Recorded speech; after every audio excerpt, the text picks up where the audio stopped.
ইন্নাল্লাহা খাবীরুম বিমা ইয়াসনাউন।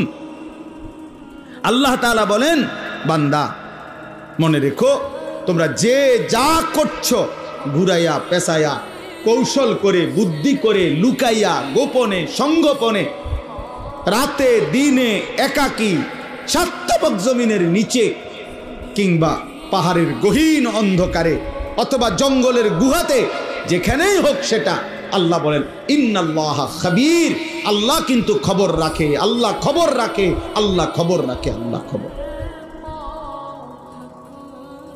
আল্লাহ খবর রাখে। আল্লাহর থেকে আড়াল করা যাবে না। যাবে কি ভাই? আল্লাহ থেকে আড়াল। ইয়ালামু খাইনাতাল আয়ুন ওয়া মা তুখফিস সুদূর।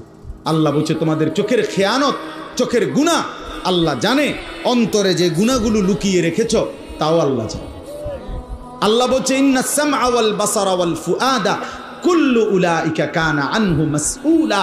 নিশ্চয়ই তোমার কান, তোমার চোখ এবং তোমার কলব, দিল, অন্তর, তিনটাকেই আমি আল্লাহ কিয়ামতের দিন জিজ্ঞেস করব।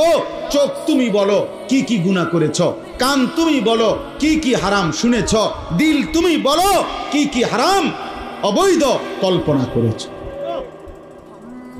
কোরআনুল কারীমে আল্লাহ বলছে